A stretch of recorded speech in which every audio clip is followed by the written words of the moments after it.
Hey everyone, I am back with a project share. Actually, two projects. I used my new stamps from Adorn It. These are the Recipe Stamp Club for March. And let me see, I've got a piece of paper right here.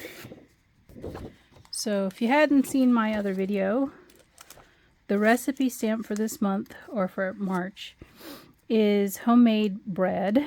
So I've used that stamp and a few others from my design team package. So this is the add-on stamp set. I've used the bread loaf as well, and the little sprigs here on the stamp, and they face their opposite directions. So I've used those as well. And then for another project, I decided I would to put together something using this stamp right here. So this is a third stamp set, and I'm assuming this will be in the stamp drop. I'm guessing. I'm not sure. So just keep a lookout for this one if you're interested. So I've used those, and then I've also used the paper that they sent to us as part of our package.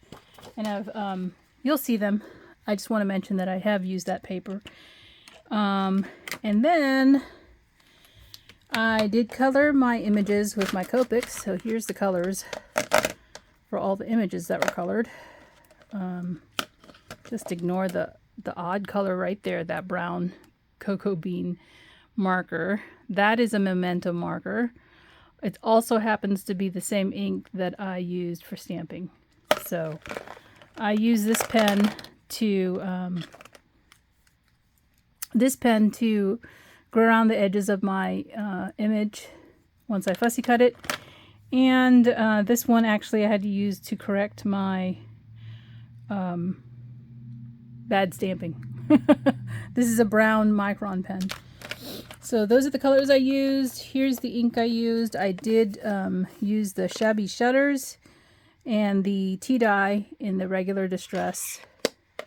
And then I used my Memento Rich Cocoa for my stamping because that's Copic safe. I have used this set of Nuvo drops. Let's see.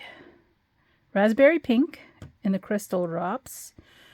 Bottle Green and Dandelion Yellow.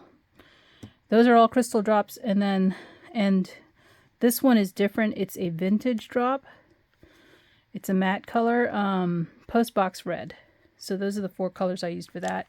I also used these dies. I made a card using this 4-inch circle die card base from My Creative Time. I'm looking for the packaging. Here's the packaging for it. So here's the number if you're looking for it.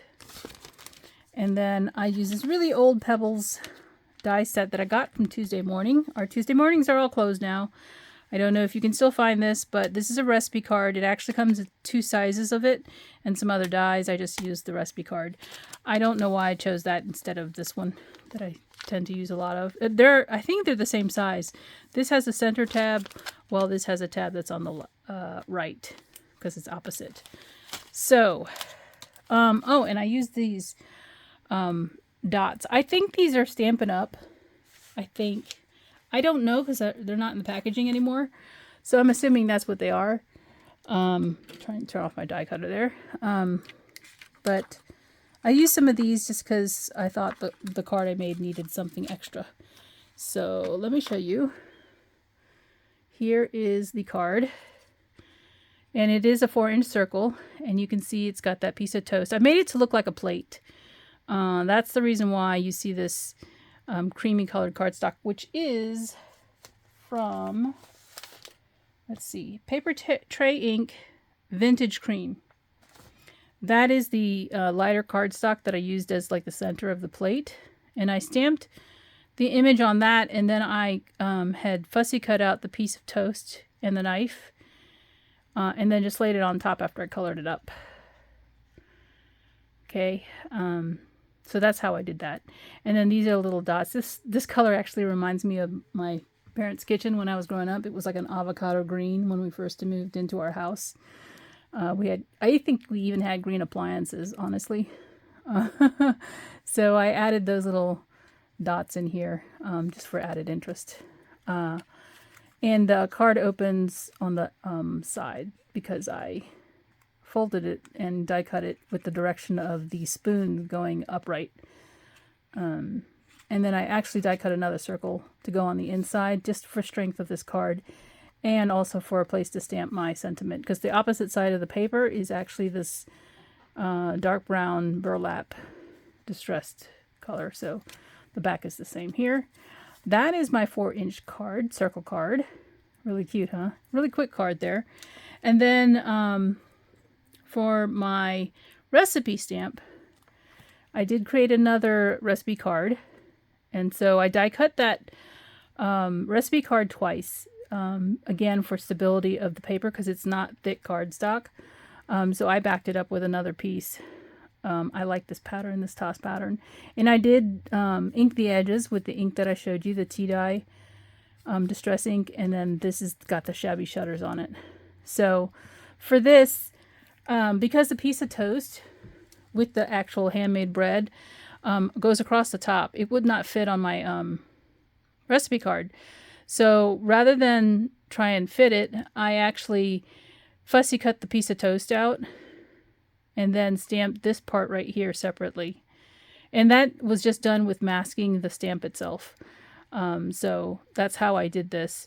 And then I added the little sprigs here on either end. So you can read I think you can read the recipe pretty good still. And here's where I use the Nuvo drops. I kind of made them puffy flowers. I don't know, when I was thinking of toast, I was thinking of grape jam, which is what lead me to the purple flowers. That's why I was thinking that, and this it makes it look puffy. These flowers are dimensional looking. I think it turned out nice as I'm looking at it through the camera. And this bread loaf is actually colored separately. So I lifted the colors for the pan of the bread loaf from the flowers that I used, or the colors that I used here.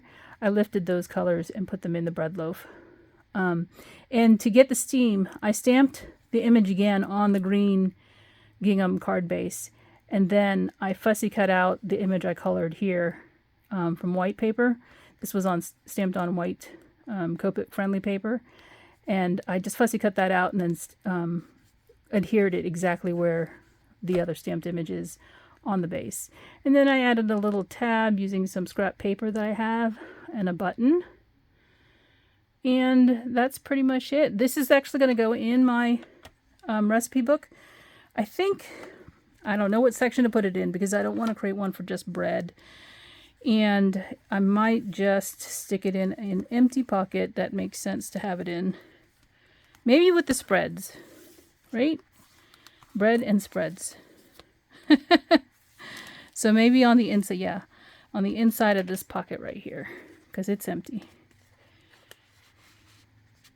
Oh, yeah. That way you'll know it's homemade bread. And that's where it can live, because there's the blueberry rhubarb, or rhubarb blueberry jam one, and then I think on the other side is a different one. Nope. I thought I had done one. There's a strawberry jam too. I just haven't colored it. So that is my projects for now. I hope you enjoyed my video, and I will talk to you later. Thanks for watching. Bye for now.